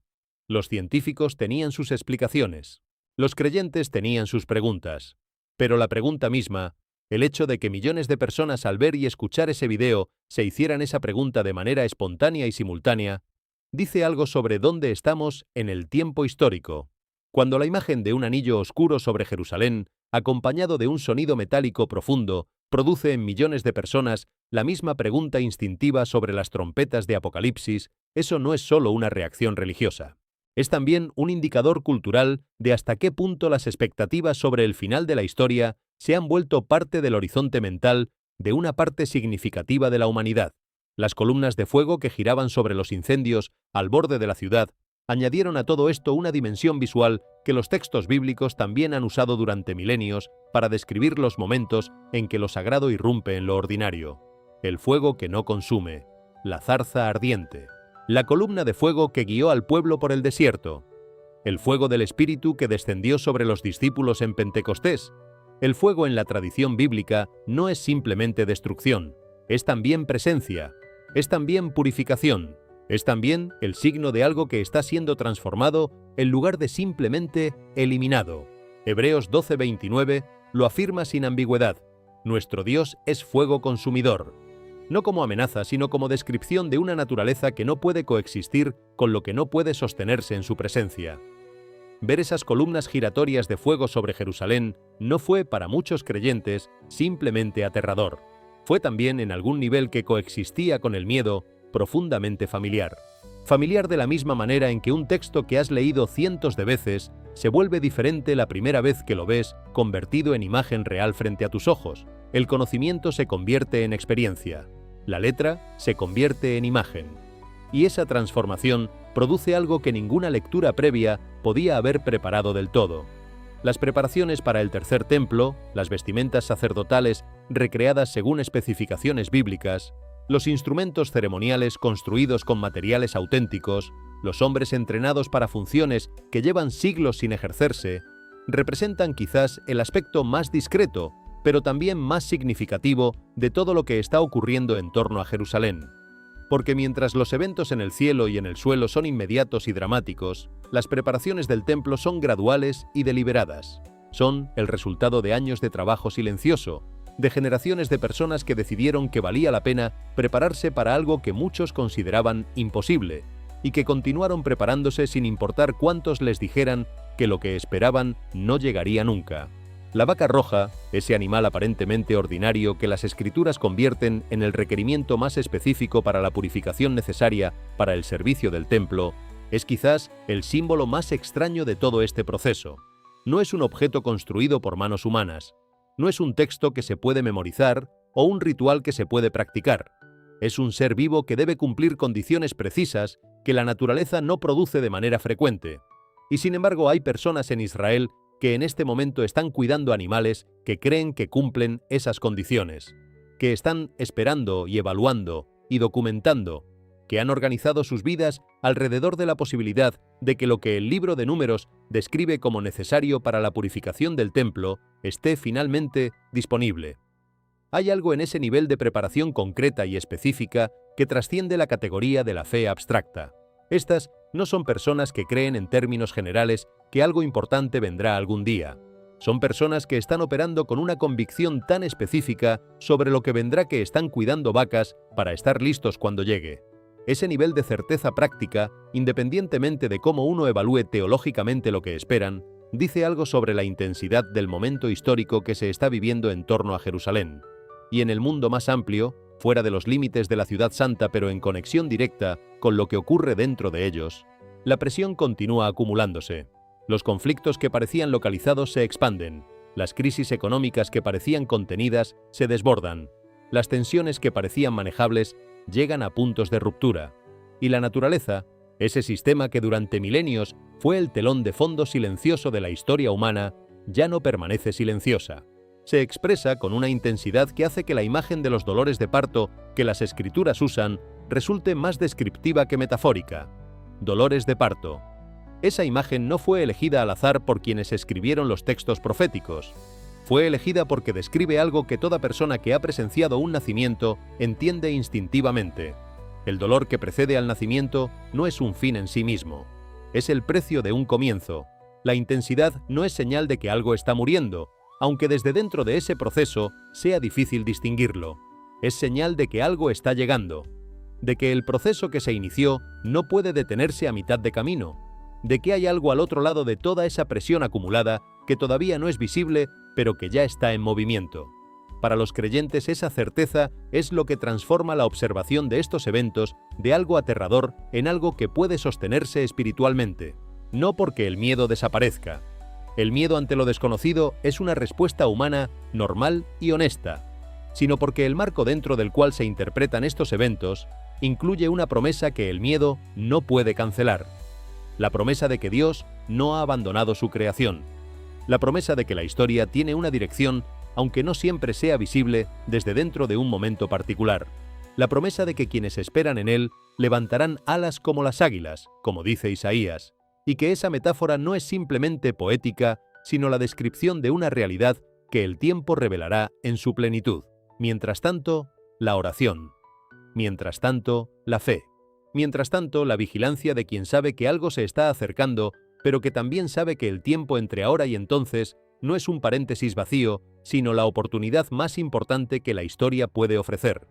La oportunidad de elegir, de crecer, de perdonar, de amar, de ser la persona que se quiere ser cuando finalmente todo lo que está oculto sea revelado. Jerusalén tiembla, el suelo se abre, el cielo forma imágenes que los ojos humanos no saben cómo clasificar. Los sonidos que vienen de abajo no tienen nombre claro, y la gente, en todos los rincones del mundo, mira hacia la ciudad santa con una mezcla de fascinación y miedo, y algo que ninguna de esas dos palabras captura del todo. Algo que se parece a la expectativa, a la sensación de estar parado frente a una puerta muy grande que todavía no se ha abierto, pero que se está moviendo. En Jerusalén, esa puerta lleva siglos sin abrirse del todo. Y quizás, solo quizás, el mundo se está acercando al momento en que lo que está detrás de ella finalmente se muestra.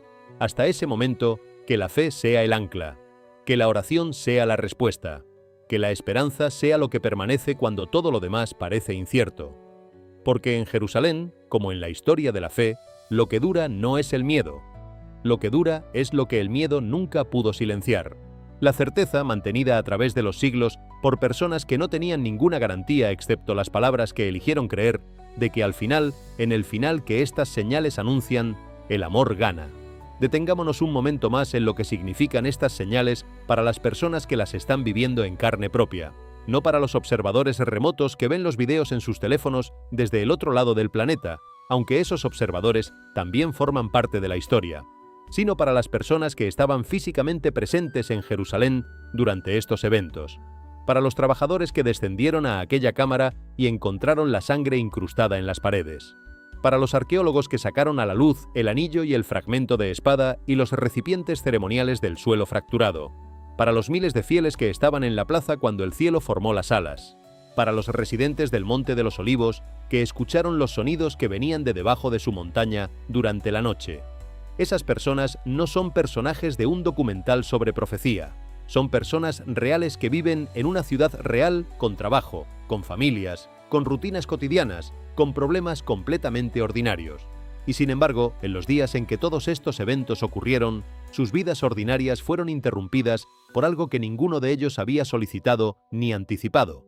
La trabajadora de restauración que simplemente bajó a deshacer su trabajo y encontró sangre en las paredes de una cámara que nadie había abierto en siglos. El peregrino que llegó a la plaza del muro occidental para orar como lo hace cada tarde y se encontró mirando hacia arriba con lágrimas en los ojos sin entender exactamente por qué. El residente del Monte de los Olivos, que en las noches de silencio escuchó un sonido que venía de debajo de sus pies y que no pudo identificar con ningún ruido que hubiera escuchado antes en su vida. La experiencia de esas personas importa. no simplemente como testimonio de eventos extraordinarios, sino como evidencia de algo que los estudiosos de la fe han observado a lo largo de la historia, que los momentos de visita divina, si eso es lo que algunos de estos eventos representan, no llegan anunciados con invitaciones formales. Llegan en medio de lo ordinario, llegan mientras alguien baja a hacer su trabajo, llegan mientras la gente está en la plaza orando como lo hace cada tarde. Llegan de manera que nadie puede prepararle con anticipación, porque la preparación que se requiere no es logística, sino espiritual. Y quizás eso es parte de lo que estos eventos, vistos en conjunto, están comunicando a quienes tienen oídos para escucharlo. No simplemente que algo importante está ocurriendo en Jerusalén, lo cual es evidente, sino que la naturaleza de lo que está ocurriendo no está diseñada para ser comprendida completamente desde la distancia, desde la pantalla del teléfono, desde el análisis de los comentaristas. Está diseñada para ser sentida por quienes están presentes, por quienes están dispuestos a dejar que la experiencia les cambie algo por dentro, por quienes cuando ven las alas en el cielo no corren inmediatamente a buscar la explicación meteorológica, sino que primero dejan que la imagen les haga la pregunta que está tratando de hacer. ¿Qué pregunta es esa? Es la misma pregunta que cada generación ha tenido que responder frente a Jerusalén. Es la pregunta que los discípulos le hicieron a Jesús en el Monte de los Olivos, en ese mismo lugar donde ahora el suelo se agrieta. Dinos, ¿cuándo serán estas cosas? ¿Y qué señal habrá de tu venida y del fin del siglo? No es una pregunta ociosa ni irresponsable. Es la pregunta más urgente que cualquier ser humano puede hacerse. ¿Estoy preparado para lo que viene? ¿He invertido mi vida en lo que permanecerá o en lo que desaparecerá? ¿Estoy viviendo de una manera que me haga libre cuando llegue el momento que estas señales anuncian? La respuesta que Jesús dio a esa pregunta en Mateo 24 no fue un calendario ni una fecha precisa. Fue una descripción de señales y una exhortación a la vigilancia, a permanecer despiertos, a no dejarse engañar por los que digan aquí está o allí está sin el discernimiento necesario. Pero tampoco a vivir como si las señales no importaran, como si el futuro que la profecía describe fuera tan remoto y tan incierto que no valiera la pena considerarlo en las decisiones cotidianas. El equilibrio que Jesús propuso en esa conversación en el Monte de los Olivos, en ese lugar donde ahora el suelo se parte, es el equilibrio que los creyentes de todas las épocas han tenido que encontrar. Vigilantes sin obsesionarse, atentos sin paralizarse, esperando sin pasividad. Las señales que rodean a Jerusalén en este momento no son una invitación al pánico. Son una invitación a la atención, a dejar de vivir en piloto automático, a detener el flujo incesante de información que pasa por las pantallas sin dejar ninguna huella real, y a preguntarse con honestidad, ¿qué es lo que verdaderamente importa en mi vida? ¿Qué es lo que permanecería si todo lo demás desapareciera? ¿Qué decisiones llevo tiempo postergando que sé que necesito tomar? La urgencia que muchos sienten al ver estas imágenes no tiene que traducirse necesariamente en miedo. Puede traducirse en movimiento, en el tipo de movimiento que hace que las personas vivan más plenamente, que perdonen más rápidamente, que amen más abiertamente, que se atrevan a creer más completamente en las cosas que siempre supieron que eran verdad, pero que la comodidad de la vida cotidiana hacía fácil ignorar. La sangre encontrada bajo Jerusalén, si algún día se confirma alguna conexión extraordinaria con lo que los creyentes esperan, no sería solo una reliquia arqueológica, sería el recordatorio más concreto y más costoso que la historia de la fe contiene de lo que la salvación le costó a quien la ofrece. No fue barata, no fue indolora, no fue abstracta, fue sangre real derramada en un lugar real que todavía existe y que millones de personas visitan cada año. Y el hecho de que esa sangre, si los reportes tienen algún fundamento, pueda estar preservada bajo las piedras de esa ciudad específica, habla de algo que los creyentes expresan de maneras distintas, pero que apunta en la misma dirección. Que lo que ocurrió en Jerusalén hace 2000 años no está tan enterrado en el pasado como la distancia temporal podría sugerir, que sus consecuencias todavía están activas, que sus promesas todavía están vigentes. El anillo de oro con sus símbolos desgastados habla de alguien que tuvo autoridad y que la perdió. El fragmento de espada habla de alguien que luchó por algo y que quizás fue derrotado. Los recipientes ceremoniales hablan de un culto interrumpido antes de que pudiera llegar a su término natural. Juntos, enterrados en el mismo lugar como si alguien los hubiera reunido deliberadamente para que no quedaran dispersos y perdidos, hablan de una comunidad que fue destruida pero que dejó evidencia de que existió, de que creyó, de que practicó, de que valoró lo suficiente sus objetos sagrados como para arriesgarse a esconderlos en lugar de simplemente abandonarlos. Esa comunidad desapareció, pero sus objetos emergieron del suelo. Y en esa emergencia hay una parábola que los creyentes conocen bien, que lo que es enterrado en la fe no permanece enterrado para siempre, que el suelo de Jerusalén guarda cosas que el tiempo no ha podido destruir, y que cuando llega el momento de que esas cosas vuelvan a la superficie, lo hacen de manera que ninguna agenda humana podría haber orquestado. Las alas que miles de personas vieron sobre la plaza siguen siendo la imagen más directamente esperanzadora de todo lo que ocurrió en esos días. No el anillo oscuro en el cielo, que resultaba amenazante. No el sonido metálico, que resultaba aterrador. No el fuego giratorio, que resultaba apocalíptico en el sentido más visual del término. Las alas, simétricas, luminosas, extendidas sobre la ciudad en el momento exacto de la oración, visibles durante el tiempo suficiente para que miles de personas las vieran y las recordaran, pero no tanto como para que parecieran una instalación permanente. Una aparición, una señal que llegó justo cuando la gente estaba mirando hacia el cielo con el corazón ya abierto por la oración. El Salmo 91 que los creyentes citan cuando hablan de las alas no es solo un poema de protección personal, es la descripción de una relación. El que habita al abrigo del Altísimo morará bajo la sombra del Omnipotente. Habitar al abrigo, morar bajo la sombra. Estas no son posiciones pasivas o accidentales, son elecciones activas de permanecer cerca de algo que ofrece cobertura. Las alas del Salmo 91 no cubren a quien pasa corriendo por las inmediaciones. Cubren a quien ha decidido quedarse, a quien ha elegido vivir dentro del rango de esa protección, a quien orienta su vida de manera que esa cobertura sea el punto de referencia principal en lugar de un recurso de emergencia al que se acude cuando todo lo demás falla. Las personas que estaban en la plaza del muro occidental aquella tarde no solo vieron unas alas en el cielo, vieron una imagen que les habló en el idioma de las palabras que habían repetido durante años y que en ese momento se convirtieron de texto en experiencia visual. Y esa transformación, ese momento en que algo que has creído durante toda la vida, de repente se te aparece frente a los ojos de una manera que nadie puede explicarte porque lo estás viendo tú mismo, es uno de los momentos más poderosos que la vida de fe puede producir. No es prueba definitiva de nada, pero es el tipo de experiencia que no desaparece cuando vuelves a casa y apagas las luces y tratas de dormir. Es el tipo de experiencia que cambia la manera en que lees el texto la próxima vez que lo abres. El Monte de los Olivos, cuyo suelo se está agrietando, es también el lugar donde los discípulos estaban parados cuando Jesús ascendió. El texto dice que miraban hacia el cielo fijos en él cuando dos ángeles se aparecieron y les preguntaron: «Varones Galileos, ¿por qué estáis mirando al cielo?». Es una pregunta que suena casi irónica en su contexto, porque ¿cómo no ibas a mirar al cielo si acabas de ver a alguien elevarse hacia las nubes? Pero el punto que los ángeles estaban haciendo era más profundo que la obviedad de la pregunta. No os quedéis aquí parados mirando hacia arriba. El tiempo que está entre ahora y el regreso tiene un propósito. Úsalo. Y eso sigue siendo, quizás, el mensaje más relevante de todos los que emergen de estas señales y estas imágenes y estos eventos en Jerusalén. No quedarse parado mirando hacia arriba con la boca abierta, aunque el espectáculo sea extraordinario y aunque la pregunta de qué significa todo esto sea legítima y urgente, sino hacer con el tiempo disponible lo que el tiempo disponible fue diseñado para producir: personas más completas, más compasivas, más firmes en lo que realmente importa, más libres de lo que las distrae de lo esencial.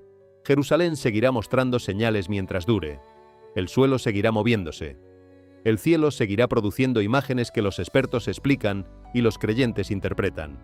Los descubrimientos arqueológicos continuarán emergiendo de los túneles con la misma paciencia con que la Tierra ha guardado sus secretos durante milenios. Las preparaciones para el tercer templo continuarán avanzando con la quietud metódica de quienes saben que están haciendo algo que no tiene precedente en la historia viva de su comunidad. Y el mundo, en sus múltiples frentes de crisis y tensión, continuará produciendo las señales que hacen que la imagen de los dolores de parto resulte cada vez más exacta como descripción de lo que está ocurriendo.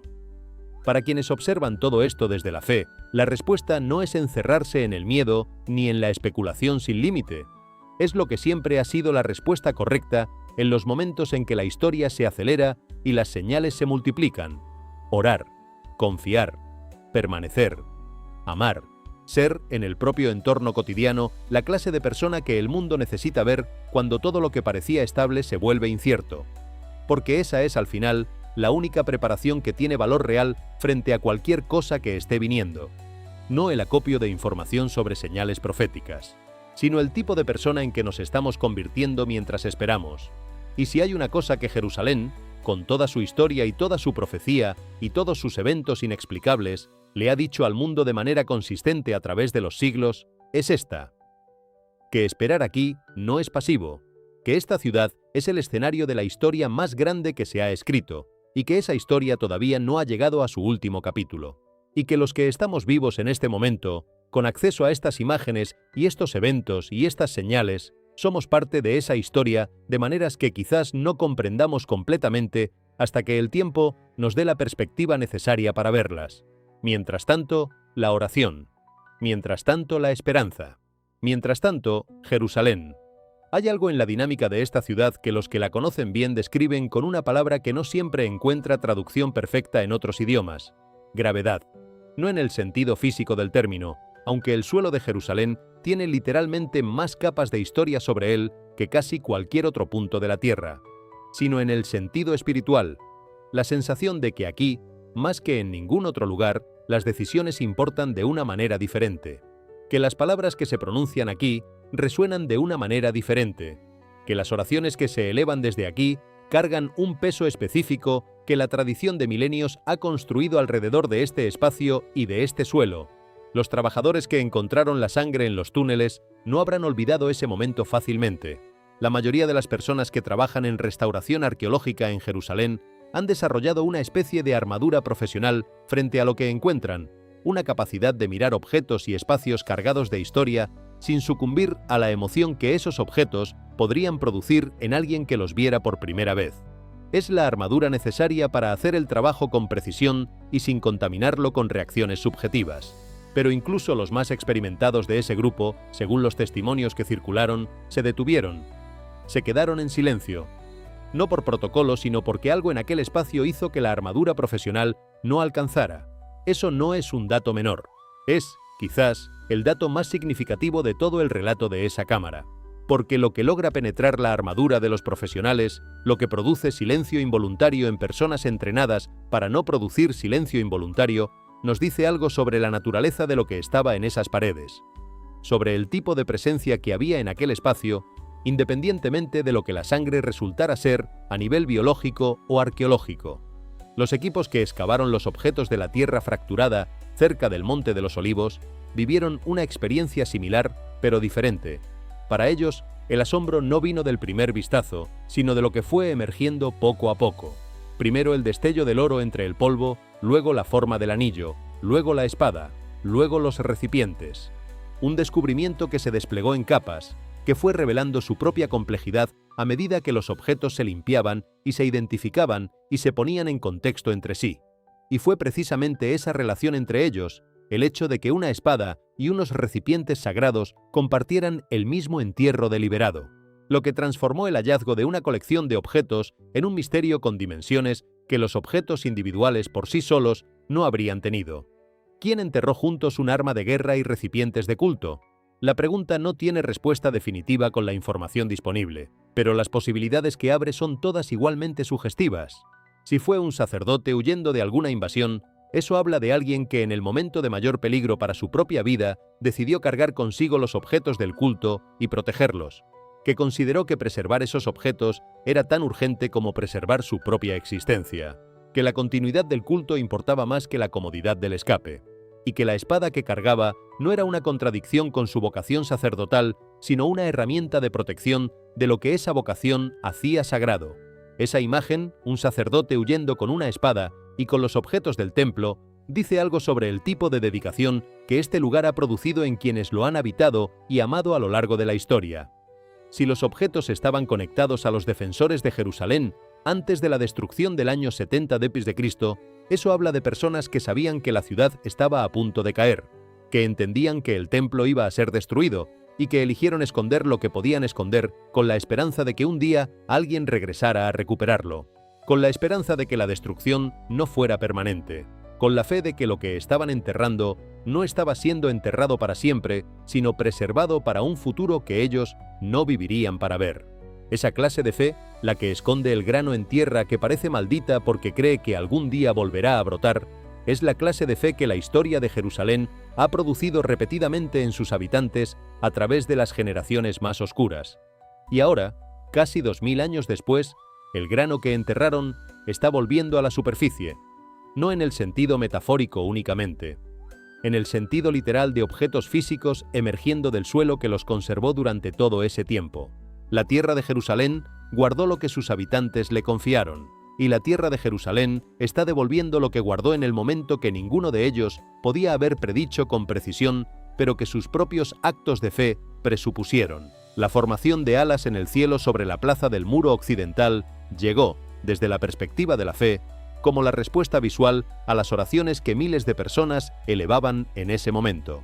No como confirmación de que Dios existe, lo cual para quienes oraban no era una pregunta abierta, sino como recordatorio de que la promesa del Salmo 91 no es solo literatura, de que las alas bajo las que el creyente busca refugio no son solo una imagen poética, sino la descripción de una realidad espiritual que tiene sus propias maneras de hacerse visible en el mundo físico. El cielo sobre Jerusalén, ese cielo que ha sido testigo de todo lo que la ciudad ha vivido a lo largo de su historia interminable, mostró en ese atardecer algo que las personas que estaban debajo no pedirán que se repita, pero que tampoco olvidarán. El Monte de los Olivos, con sus grietas que se abren y sus sonidos que suben de las profundidades, ocupa un lugar especial en la esperanza cristiana que no puede separarse de su geografía. No es intercambiable con ninguna otra montaña. Es ese monte específico, en esa ubicación específica, al este de Jerusalén, frente al lugar donde estuvo el templo. Es el monte desde donde Jesús lloró por la ciudad que amaba. El monte donde oró hasta sudar sangre. El monte desde donde ascendió y al que, según la promesa de los ángeles que hablaron a los discípulos, regresará. Cuando ese monte específico comienza a crujir y a abrirse, la dimensión profética de su geografía resulta imposible de ignorar para millones de personas que han memorizado sus coordenadas no en mapas, sino en textos sagrados. Zacarías 14:4 describe algo que los que estudian la profecía han discutido durante siglos, el momento en que el monte se parta en dos, creando un gran valle. Que el suelo esté actualmente mostrando grietas en ese lugar no significa necesariamente que esa profecía está ocurriendo ahora mismo en su forma final. La profecía podría estar refiriéndose a algo completamente diferente en escala y en naturaleza. Pero la imagen, el suelo del Monte de los Olivos, abriéndose mientras los textos sagrados hablan de ese monte como el lugar de la intervención final, resulta tan directa que silencia las protestas del racionalismo por el tiempo suficiente para que la pregunta se formule. ¿Y si estamos más cerca de lo que pensamos? No hay respuesta definitiva a esa pregunta en el presente.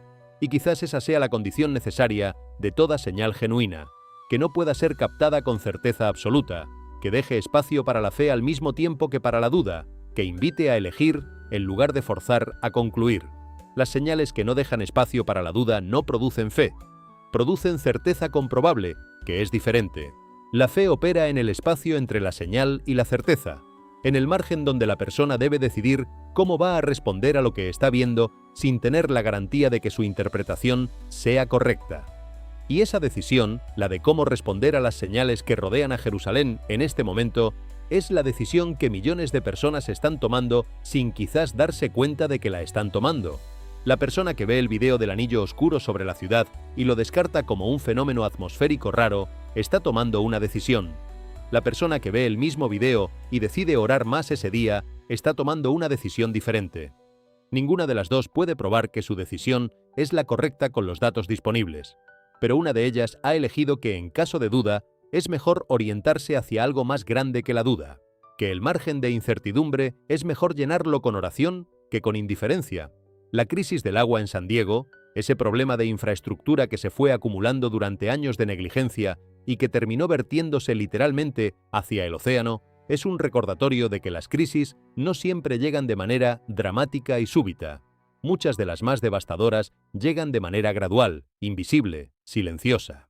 Se construyen capa por capa en las decisiones postergadas, en las advertencias ignoradas, en los problemas que se transfieren de una gestión a la siguiente sin que nadie quiera ser el que pague el costo de resolverlos definitivamente.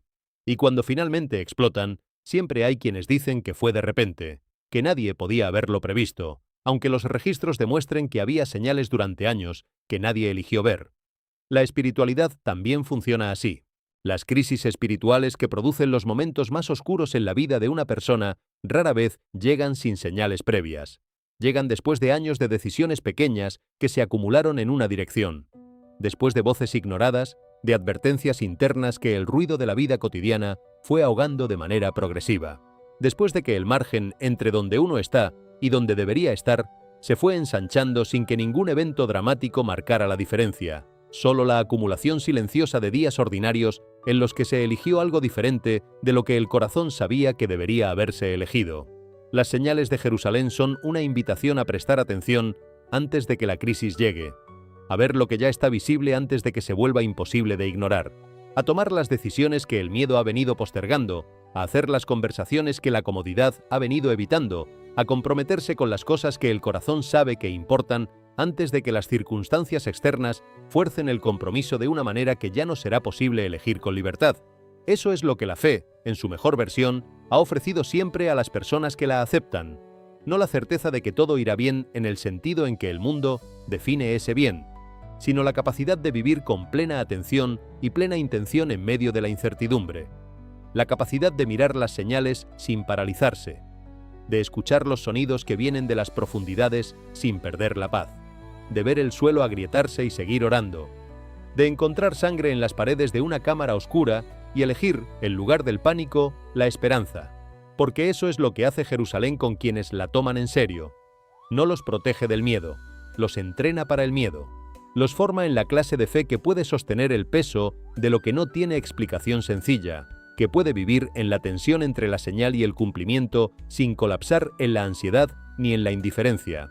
La fe que Jerusalén produce no es la fe que necesita certeza para funcionar, es la fe que funciona precisamente porque no tiene certeza, porque ha elegido confiar en algo más grande que lo que puede ver y verificar y calcular. Y esa fe, esa disposición a confiar cuando las señales son claras pero las respuestas no lo son, es quizás lo más contagioso que Jerusalén puede ofrecer al mundo que la observa en este momento. No sus misterios arqueológicos, aunque sean fascinantes, no sus señales en el cielo, aunque sean impresionantes, no sus fracturas en el suelo, aunque sean inquietantes, sino la posibilidad de vivir con ojos abiertos y corazón en paz frente a todo lo que esos ojos ven. La posibilidad de ser, en el momento más incierto de la historia reciente, una persona que no ha cedido al miedo porque tiene algo más sólido que el miedo sobre lo cual sostenerse. Que esa sea la herencia de esta ciudad para quienes la observan desde lejos. Que las señales que rodean a Jerusalén produzcan no solo especulación, sino transformación. No solo preguntas, sino decisiones. No solo miedo, sino fe.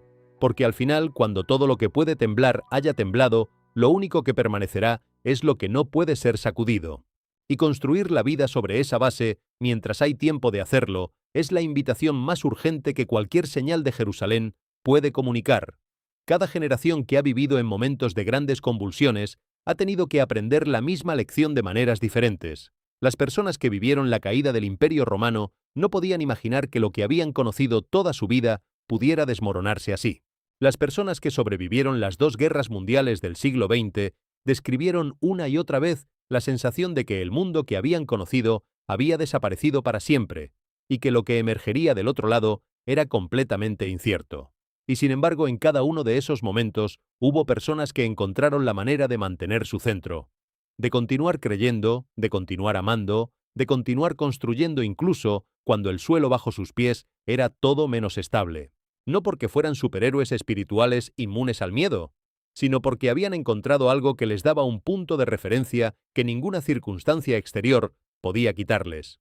La Escritura llama a ese punto de referencia con muchos nombres distintos: fe, esperanza, el reino que no puede ser sacudido, la paz que supera todo entendimiento. Son palabras que han sido repetidas tantas veces en tantos contextos diferentes que pueden sonar desgastadas a oídos que las escuchan con la fatiga de lo familiar. Pero en los momentos en que todo lo demás tiembla esas palabras recuperan su peso original. Vuelven a ser lo que fueron cuando se escribieron por primera vez. No consuelos decorativos para personas que no tienen problemas reales, sino anclas para personas en medio de tormentas reales que necesitan algo a lo que aferrarse con las dos manos. Jerusalén es el lugar donde esas palabras fueron escritas y vividas y puestas a prueba de maneras que ningún otro escenario de la historia ha podido igualar. Es el lugar donde Abraham llevó a su hijo a la montaña y descubrió que la obediencia que Dios pedía no era la muerte de lo que amaba, sino la disposición a entregarlo. Es el lugar donde David, perseguido y en peligro, escribió los salmos que siguen siendo el lenguaje de la fe en angustia que millones de personas usan hoy. Es el lugar donde los profetas advirtieron y los reyes ignoraron y los desastres llegaron, y aún así la ciudad sobrevivió porque había algo en ella que no podía ser borrado del todo. Y es el lugar donde, en el momento más oscuro de la historia de la fe, cuando todo parecía terminado y perdido y sepultado, comenzó lo que los creyentes llaman la resurrección. Esa historia de muerte y resurrección no es solo teología abstracta para los que la toman en serio, es el patrón que han aprendido a reconocer en la realidad misma. Es el patrón que dice que los momentos de mayor oscuridad no son necesariamente señales del final, sino potencialmente señales de un umbral, que la semilla que entra en la tierra no desaparece sino que se transforma en algo que la semilla sola no podía haber sido. Que el dolor que precede al nacimiento no es la última palabra sino la penúltima, y que lo que viene después del dolor es lo que le da sentido retroactivo a toda la intensidad del proceso. ¿Están ocurriendo en Jerusalén cosas que ninguna explicación naturalista puede contener completamente? Hay personas de buena fe en ambos lados de esa pregunta, y la honestidad intelectual exige reconocer que las certezas absolutas en ninguna dirección son difíciles de sostener con los datos disponibles. Lo que sí puede decirse con confianza es que algo está ocurriendo en la ciudad que el mundo entero reconoce como el centro de su historia espiritual más profunda, que esos eventos están llegando en un momento de tensión global sin precedente en la historia reciente, y que la convergencia de todo esto está produciendo en millones de personas simultáneamente una pregunta que ningún análisis de noticias puede resolver por sí solo: ¿qué estoy haciendo con el tiempo que tengo? Esa pregunta, más que cualquier especulación profética específica, es quizás el fruto más valioso de todo lo que está ocurriendo en torno a Jerusalén. No la respuesta, que nadie tiene de manera completa y definitiva, sino la pregunta misma, formulada con la urgencia que la imagen de alas sobre la plaza de oración y el sonido de trompetas sobre el skyline de la ciudad más antigua del mundo produce de manera irresistible en quien se expone a ella con el corazón abierto. Hagas lo que hagas con esa pregunta, lo que Jerusalén pide es que no la ignores, que no la pases de largo con la misma facilidad con que se pasa de largo el siguiente video en la pantalla, que te detengas el tiempo suficiente para dejar que la pregunta te encuentre en el lugar donde realmente vives, en el interior de tu historia personal, en el espacio entre lo que eres y lo que sientes que deberías ser, en la distancia entre las promesas que hiciste y los hábitos que mantienes, que la dejes hacer su trabajo. Porque eso es lo que hace Jerusalén desde el principio de la historia que conocemos. No te deja indiferente, te obliga a tomar posición. Te pone frente a preguntas que no puedes evadir indefinidamente sin que la evasión misma se convierta en una respuesta. Y en este momento, con todo lo que está ocurriendo en sus calles y en su cielo y en sus profundidades subterráneas, Jerusalén está haciendo esa pregunta con una intensidad que pocas épocas de la historia han igualado. El suelo de Jerusalén guarda sangre. Sus piedras guardan historia, su cielo guarda imágenes, y su tierra agrietada guarda la promesa de que lo que está enterrado no permanece enterrado para siempre. Todo eso junto pesa de una manera que ninguna sola categoría puede contener, y todo eso junto, visto con los ojos de la fe, señala en una dirección que las palabras alcanzan solo de manera parcial, pero que el corazón, cuando está en el lugar correcto, reconoce con una claridad que no necesita argumentos adicionales.